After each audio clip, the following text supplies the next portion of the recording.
So hello friends and welcome to our vlog 1। आज हम सीखने वाले हैं कि ड्राई मैनिक्योर कैसे करना है और उसके स्टेप्स क्या होंगे, उसमें कौन से टूल्स यूज़ होंगे। लेकिन उसके पहले हमें जो भी हमारे क्लाइंट आए उनका हैंड सैनिटाइज करना है और हमारा खुद का भी हैंड सैनिटाइज करना है, क्योंकि हम जो भी हैंड में वर्क करेंगे तो वो वर्क जो है वो प्रॉपर नीट होना चाहिए और हाइजीन होना चाहिए। इसलिए so let's start the process. हमने हाथ सैनिटाइज कर लिए हैं एंड उसके बाद हम फर्स्ट टूल जो यूज़ करेंगे दैट इज़ क्यूटिकल रिमूवर। इसको क्यूटिकल क्रीम भी कहा जाता है। तो जो क्यूटिकल क्रीम है उसको हम क्यूटिकल एरिया पे अप्लाई करेंगे।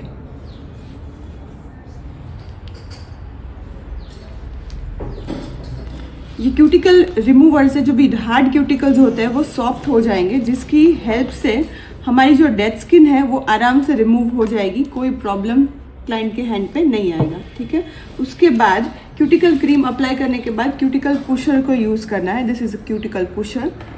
पुशर को आपको ये एंगल में पकड़ना है, स्किन को होल्ड करना है और साइड वॉल से आपको पुश करते जाना है। जो भी क्यूटिकल्स है उसका प्रॉपर सी शेप आना चाहिए, सी कर्व आना चाहिए। जैसे कि जो भी आप जेल पॉलिश करेंगे या तो फिर एक्सटेंशंस करेंगे तो उसकी जो फिनिशिंग आएगी वो नीट आएगी। तो ये जो है वो बहुत ज़्यादा बेसिक स्टेप्स है और ये कंपल्शन स्टेप है।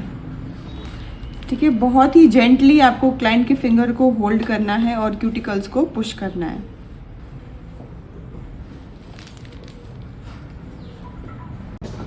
सो क्यूटिकल को हमने पुश कर लिया और नेक्स्ट टूल हम यूज़ करेंगे क्यूटिकल क्लीपर। ये क्लीपर की हेल्प से जो भी हमने स्किन को पुश की है, लिफ्ट की है, उसको बहुत ही जेंटली आपको रिमूव करनी है क्यूटिकल कटर की हेल्प से।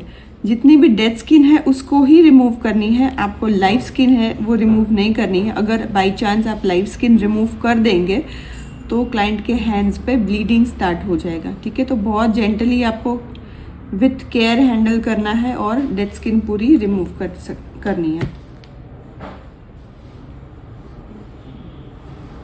अगर आपने प्रॉपर पुश की होगी तो बहुत ही इजीली ये डेड स्किन जो है वो रिमूव हो जाएगी। ठीक है, आपको बहुत ज़्यादा मेहनत की ज़रूरत नहीं पड़ेगी, लेकिन हाँ इसमें प्रैक्टिस मस्ट है।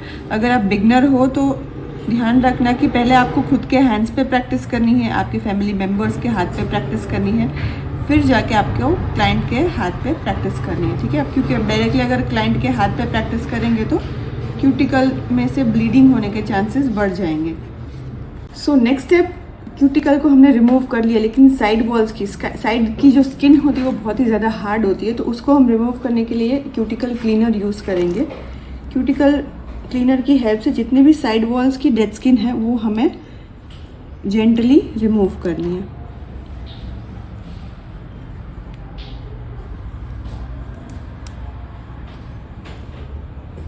आपको हैंड जो है वो बहुत ही टाइटली होल्ड करना है ताकि लाइव स्किन जो है वो रिमूव ना हो जाए, जितनी भी डेड स्किन है। और ये अपोजिट डायरेक्शन में ही आपको पील करनी है, आप ऐसे स्ट्रेट डायरेक्शन में पील कभी भी नहीं कर सकते। और अब जब भी टच करेंगे क्लाइंट के हैंड्स को तो आपको फील होगा ही कि ये डेड स्किन है, उतनी ही स्किन को आपको रिमूव करना है। और अगर आपको लगे कि नहीं बहुत ज़्यादा हार्ड है, अभी भी रिमूव नहीं हो रही है, तो आप मिडल में भी ये क्यूटिकल रिमूवर लगा के उनको सॉफ्ट कर सकते हो। क्योंकि सॉफ्ट नहीं होगी तो ब्लीडिंग ज़्यादा होगी।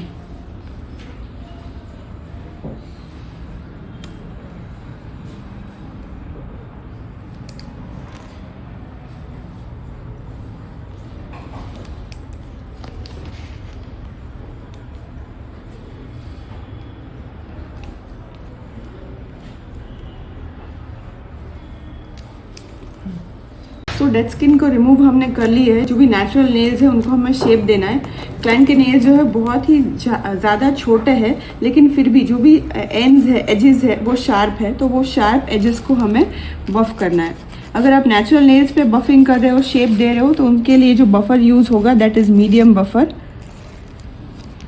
और मीडियम बफर की हेल्प से ही आपको उनको शेप देना है, प्रॉपर राउंड। ठीक है, इसमें जो शेप है वो इसमें और कोई शेप हो नहीं सकता है, इसलिए मैंने राउंड शेप दिया है ताकि जो हैंड्स हमने क्लीन कर लिए तो बहुत ज़्यादा नीट लगेंगे। अगर आप उनको शेप नहीं देंगे और ऐसे ही छोड़ देंगे तो आपकी जो भी किया हुआ काम है वो नीट नहीं दिखेगा, फिनिशिंग वाला नहीं दिखेगा।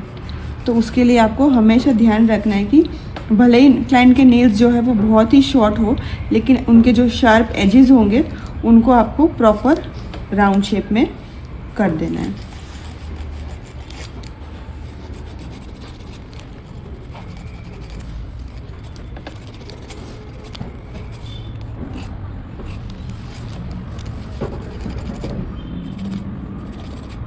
सो नेक्स्ट हमने बफिंग करके शेप में ले लिया, लेकिन जो एडिशनल डस्ट है वो हमें रिमूव करना है डस्टिंग ब्रश की हेल्प से, क्योंकि अगर यही डस्टिंग ब्रश का भी यूज़ नहीं करेंगे और हाथ से करेंगे तो बहुत ही ज़्यादा अनप्रोफेशनल लगेगा।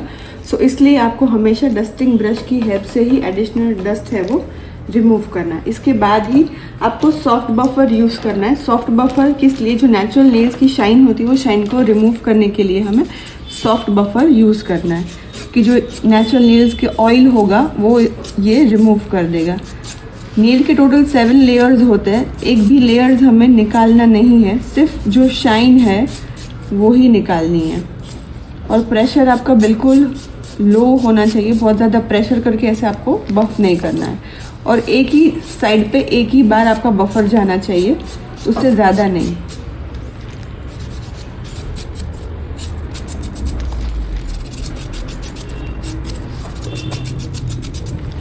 करने के बाद भी मैंने और डस्टिंग ब्रश से जो भी डस्ट है वो क्लीन कर ली है। इसके बाद हमें चेक करने के लिए हमारी फिंगर उसको टच नहीं करनी, क्योंकि हमारे फिंगर्स में जो ऑयल होगा वो वापस रिटर्न हो जाएगा। तो इसलिए आपको सिर्फ सॉफ्ट बफर से ही डस्ट क्लीन करना है। So next step is dehydrator. जो भी नेचुरल नेल्स है उनको डिहाइड्रेट करने के लिए हम डिहाइड्रेटर अप्लाई करेंगे।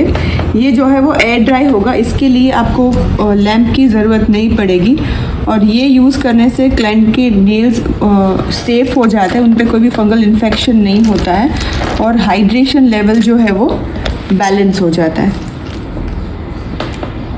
ठीक है, इसको अप्लाई करने के बाद आप तुरंत ही जेल पॉलिश एप्लीकेशन करना है क्लाइंट को तो वो स्टार्ट कर सकते हैं, आपको एक्सटेंशन करना है तो वो स्टार्ट कर सकते हैं। लेकिन ये जो ड्राई मैनिक्योर के स्टेप्स थे टिल डिहाइड्रेटर, ये कंपलसरी है और ये आपको फॉलो करना है। ठीक है, और उसके बाद जो भी क्लाइंट की चॉइस है उस हिसाब से आप आगे प्रोसेस कर सकते हैं। और हाँ, अगर आपको आगे की प्रोसेस जाननी हो, सीखनी हो तो जुड़े रहिए हमारे व्लॉग में। Thank you.